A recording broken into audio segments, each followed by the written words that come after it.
सुप्रभात। हिंदी सुलभ भारती 8वीं कक्षा पाठ 2 लघु कथाएँ। तो मैंने जब आपको पिछला टाइम आपको पढ़ाया था तभी मैंने यहाँ तक आपको पढ़ाया था, स्टॉप किया था। तो अभी हम इसके आगे देखेंगे। तो आगे क्या है, जीभ का वर्चस्व।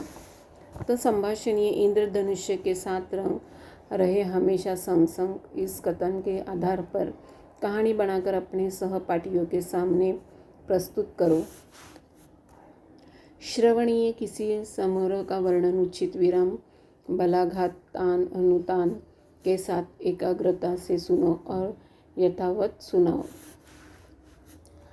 पठनीय, श्रमनिष्ठा का महत्व बताने वाला कोई निबंध पढ़ो। लेखनीय, किसी समारोह के मुख्य बिंदुओं एवं मुद्दों को पढ़ो, इनका पुनः स्मरण करके लिखो। तो आज हम देखेंगे जीभ। पंक्तिबद्ध के एकजुट रहने के कारण दांत बहुत दुस्साहसी हो गए थे। एक दिन वे गर्व में चूर होकर जीवा से बोले, हम 32 घनिष्ठ मित्र हैं, एक से मजबूत है। तू ठहरी अकेली, चाहे तो तुझे बाहर ही निकल दे। जीवा ने पहली बार ऐसा कलुषित विचार सुना था। वह हंसकर बोली, ऊपर से एकदम सफ़ेद और स्वच्छ हो, पर मन में बड़े कपटी हो। तभी जीभ ने का वर्चस्व, इन्होंने क्या कहा कि दांत क्या कहता है कि हम सबको ने 32 हम घनिष्ठ मित्र हैं, गर्व से कहा उसने। तो लेकिन जीवा ने उत्तर क्या दिया, कलुषित होकर कि विचार करके क्या की, वह हंसकर, मतलब तुम ऊपर से भी सफ़ेद है और अंदर से भी स्वच्छ है, लेकिन खुद का मन क्या है आपका, बड़े कपटी, मतलब कपटे मन का है। दूसरों का मतलब खुद के बारे में सोचना, दूसरे के बारे में बुरा सोचना, ऐसे वे बोले। ऊपर से स्वच्छ और अंदर से काले घोषित करने वाली जीभ, वाचालता छोड़, अपनी औकात पर रह, हम तुझे चबा सकते हैं। यह मत भूल कि हमारी कृपा ही राज कर रही है। दांतों ने किटकिटाकर कहा। जीभ ने नम्रता बनाई रखी किंतु उत्तर दिया, दूसरों को चबा जाने की ललक रखने वाले बहुत जल्दी टूटते भी हैं, सामने वाले तो और जल्दी गिर जाते हैं। तुम लोग अवसरवादी हो, मनुष्य साथ तब भी तक देते हो जब तक वह जवान रहता है, वृद्धावस्था में उसे असह्य छोड़कर चले देते हो। अभी ऊपर से स्वच्छ और अंदर से काले घोषित करने वाली जीभ क्या कहा, तुम वाचालता हो, अपनी औकात में तुम लोग रहना, हम लोग तुझे क्या करेंगे। दांत ने कहा जीवा से कि तुझे हम काट चबा सकते हैं। यह मत भूल कि हमारी कृपा राज कर रही है। दांतों ने तो किटकिटाकर कहा। जीभ ने तो नम्रता से बने हुए किंतु उन्हें उत्तर दिया कि दूसरों को चबाने वाली ललक रखने वाले जल्दी टूट जाते हैं। दूसरों को चबाकर, और ललक यानी तीव्र इच्छा, उन लोग इच्छा रखते हैं मन में कि इसका टूट जाए, सामने वाले तो जल्दी गिर जाता है।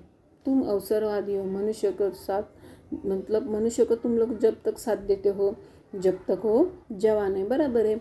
जवान है तब तक उन लोग का दांत रहता है, बुढ़ापन में तो दांत निकल जाता है। लेकिन जीभ हमारी कब तक साथ देती है, जब तक आदमी मरने तक जीभ हमारे साथ रहती है। दांत हम तो अगर गिरे तो हम लोग क्या करते हैं, नकली बिठा देते हैं। जीभ हम लोग नकली बिठाते हैं नहीं, हमारा जीभ मतलब मरण तक हमारा साथ देती है। शक्तिशाली दांत भी आखिर अपनी हार क्यों मान लेंगे, क्योंकि हमारी बड़े बहुत गहरी है। हमारे कड़े और नुकीलेपन के कारण बड़े बड़े हमसे थराते हैं। अभी शक्तिशाली दांत भी हकीर हमें क्यों मानते हैं। वो लोग बोले कि हम तो जड़े हुए बहुत गहरी हैं, हमारे कड़े हुए नकोली पेन और बड़े बड़े हम थराते भी हैं। जीवा ने विवेकपूर्ण उत्तर दिया, तुम्हारे तो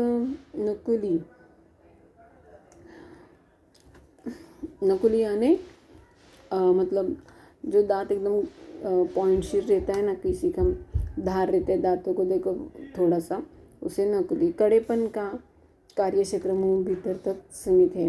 विनम्रता यह कहती हूँ कि मुझे पूरी दुनिया का प्रभावित करने का और झुकाने की क्षमता है। दांतों में तो इतनी धमकी है कि हम सब मिलकर तुझे घेर खड़े हैं, हम तो हमसे बचेगी। जीभ ने तो दांतों के घमंड को चूर कर हुए चेतावनी दी कि डॉक्टर को बुलाओ, दंत चिकित्सक एक एक बाहर कर देगा, मुझे तो छुएगा भी नहीं और तुम तो बाहर दिखाई दोगे। घमंडी दंत अक्सर निरुत्तर थे। उन्हें कविता की यह पंक्ति याद आया कि गई किसी का पसंद नहीं सकती बयान में, तभी तो 2 दिन में हड्डी जवान में घमंडी दांतों ने आखिर जीभ का लोहा मान लिया।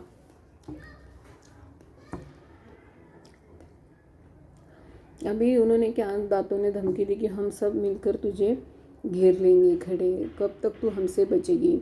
जीभ ने तो दांतों का से घमंड से चूर कर उत्तर दे दिया और उन्होंने चेतावनी दी कि जीवा ने चेतावनी दी कि हम डॉक्टर को बुलाओ, क्या दांत एक एक दांत बाहर निकल कर दे देगा, मुझे वो छुएगा भी नहीं तो, और नहीं तुम तो सब बाहर दिखाओ दोगे। घमंडी दांत ने निरुत्तर से उन्हें कविता या पंक्ति की याद आ गई। किसी को पसंद नहीं सकती बयान में, इस बयान यानी चर्चा, आवाज़, कथन, तभी तो हड्डी जवान में, मतलब हड्डी हमारी कभी तक रहती, जवानी तक रहती। घमंडी दांतों ने आखिर जीभ का लोहा मान लिया। लोहा यानी स्वीकार करना, श्रेष्ठता का स्वीकार करना। तो उनको सब अपनी भूल याद आई, तो इन्होंने लोहा मान लिया, स्वीकार कर लिया। उनको याद आया कि हम मतलब कितने लेकिन जीभ तो छोड़ नहीं सकती, हम तो बाहर निकल जा सकते हैं, हम मरने से पहले भी इनसे दांतों से दांत हमारा बाहर जा सकते हैं। तो उनको सब याद आ गया, तो इसलिए उन्होंने जीवा का लोहा मान लिया, स्वीकार कर लिया। तो ऐसे ही इस पाठ में सिखाया है। अभी आपको हो गया है चैप्टर ये पूरा। अभी हम देखेंगे सूचना के अनुसार कृतियाँ करो, दांतों की विशेषताएं, उत्तर लिखिए, जीभ के द्वारा दी गई चेतावनी, उचित जोड़ियाँ मिलाओ, ये सब आपको क्या करना है, लिखना है। ओके स्टूडेंट्स, तो ये वीडियो आप ज़रूर देखो, अगर बार बार वीडियो देखेंगे तो ही आपको समझ में आ जाएगा। Okay students, thank you.